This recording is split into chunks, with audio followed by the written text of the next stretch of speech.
अनुच्छेद 32 की बात करें, नाम है इसका संवैधानिक उपचारों का अधिकार। संवैधानिक उपचारों का अधिकार।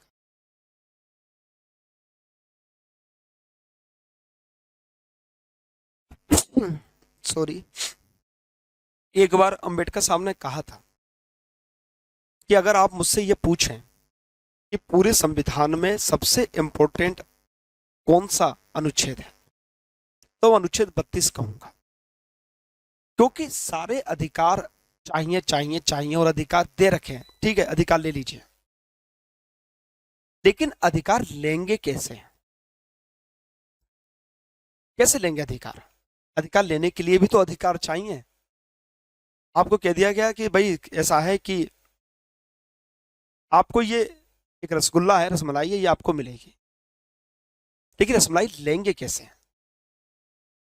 इसका भी तो अधिकार होना चाहिए। तो जितना हम लोगों ने अनुच्छेद 31 तक अधिकार पढ़ा है, 12 से लेकर 31 तक, 13 लगा लीजिए, 12 हटाइए, 13 से लेकर 31 तक जो भी अधिकार मिला है, ये मिलेगा कैसे? इस मिलने की बात कर रही है अनुच्छेद 32 के तहत, यानी कि संवैधानिक उपचारों के अधिकार के अंतर्गत। अब इसके अंतर्गत क्या क्या बातें हैं? सबसे पहली बात तो डॉक्टर अंबेडकर ने इसे इसे कैसे, अनुच्छेद 32 को, इसे संविधान की आत्मा कहा। संविधान की आत्मा कहा। डॉक्टर अंबेडकर ने इसे क्या कहा? संविधान की आत्मा कहा। ठीक है, इसको थोड़ा सा नीचे लिख लें, है ना, 2-3 पॉइंट इसमें लिखना है। तो डॉक्टर अंबेडकर ने इसे संविधान की एक तो आत्मा कहा। ये प्रश्न ही आ जाता है कभी कभी एक दिवसीय परीक्षाओं में। दूसरा दूसरा इसके द्वारा सर्वोच्च न्यायालय को, ये दिखाई दे रहा आपको ऊपर का, सही दिखाई दे रहा होगा, ये थोड़ा सा नीचे लिखना चाहिए था। सर्वोच्च न्यायालय को मौलिक अधिकारों का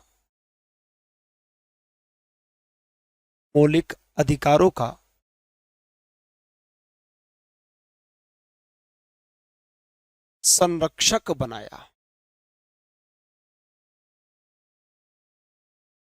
सर्वोच्च न्यायालय को मौलिक अधिकारों का संरक्षक बनाया।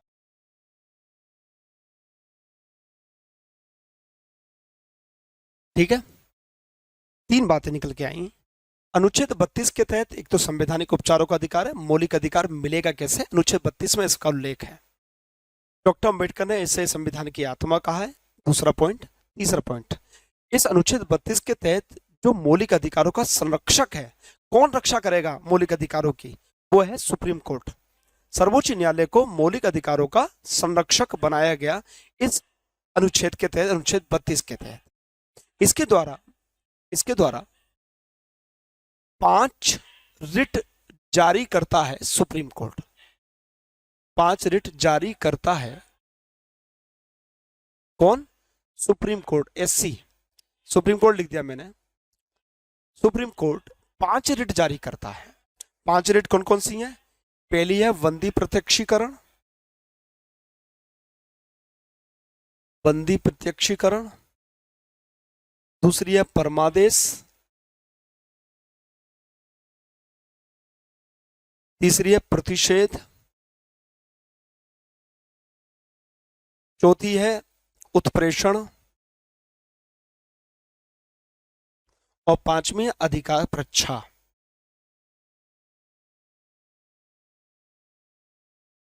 अधिकार प्रच्छा। ये 4 पॉइंट आपको अनुच्छेद 32 के बारे में सब कुछ बताता है।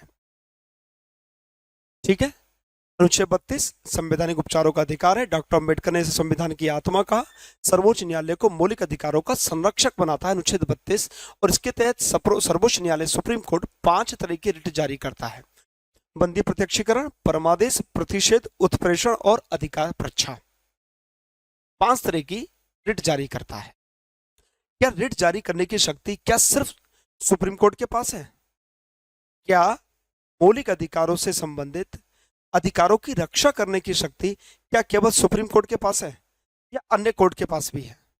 तो आप कहेंगे सर, हाई कोर्ट अनुच्छेद 226 के तहत, हाई कोर्ट अनुच्छेद 226 के तहत रिट जारी कर सकता है, रिट जारी कर सकता है। हाई कोर्ट कौन? High court, HC, high court writ जारी कर सकता है अनुच्छेद 226 के तहत। यानी कि मौलिक अधिकारों का संरक्षक हमने कहा सुप्रीम कोर्ट है, लेकिन आप कह रहे हैं सर 226 के तहत हाई कोर्ट भी जारी कर सकता है, यानी कि हाई कोर्ट भी संरक्षक हो गया ना। दोनों में एक अंतर है। अंतर क्या है? अंतर यह है कि हाई कोर्ट जो रिट जारी करता है वो मौलिक अधिकारों के साथ साथ अन्य विषयों पर भी जारी कर सकता है।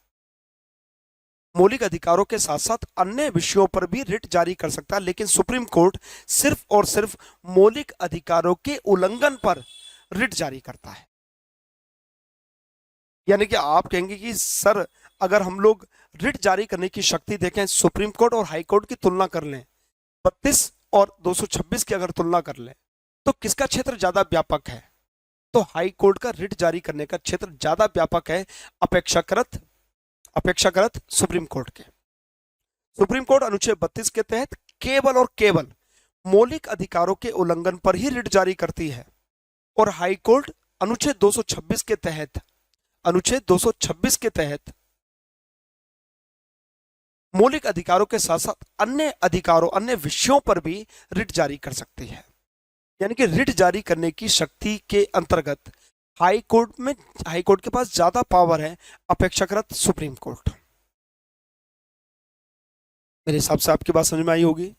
हाई कोर्ट 5 रिट जारी करता है और सुप्रीम कोर्ट 6 रिट जारी करता है। आगे चलकर बताएंगे, जब हम सुप्रीम कोर्ट पढ़ रहे होंगे तब हम इसको, हाई कोर्ट पढ़ रहे होंगे तब हम इसको बताएंगे। तो ये एक बेसिक बातें रही अनुच्छेद 32 के तहत। एक प्रश्न और आपके दिमाग में आना चाहिए, बोले सर, तो रिट जारी करने की शक्ति क्या सुप्रीम कोर्ट और हाई कोर्ट को ही है, क्या अन्य कोर्ट को नहीं है? जैसे डिस्ट्रिक्ट कोर्ट को नहीं है? क्या डिस्ट्रिक्ट कोर्ट को रिट जारी करने की शक्ति नहीं है? सिर्फ सुप्रीम कोर्ट और हाई कोर्ट को ही है? हाँ, बिल्कुल सही कह रहे हैं आप लोग। अभी तक वर्तमान में सुप्रीम कोर्ट और हाई कोर्ट को ही रिट जारी करने की शक्ति है, अन्य किसी को नहीं। लेकिन यदि संसद चाहे तो विधि बनाकर, कानून बनाकर रिट जारी करने की शक्ति अन्य न्यायपालिका को भी दे सकती है, यानी कि अधीनस्थ न्यायालय को भी दे सकती है। सुप्रीम कोर्ट, हाई कोर्ट के अलावा अन्य न्यायालय को भी, अधीनस्थ न्यायालय को भी रिट जारी करने की शक्ति दे सकती है। इसकी शक्ति सिर्फ और सिर्फ संसद के पास है कि वह कानून बनाए, और रिट जारी करने की शक्ति अन्य न्यायालय को भी दे सकती है। वो कहलाते हैं अधीनस्थ न्यायालय। मेरे हिसाब से इतनी बात आपको बिल्कुल और बिल्कुल क्लियर हुई होगी। अब इनमें से बंदी प्रत्यक्षीकरण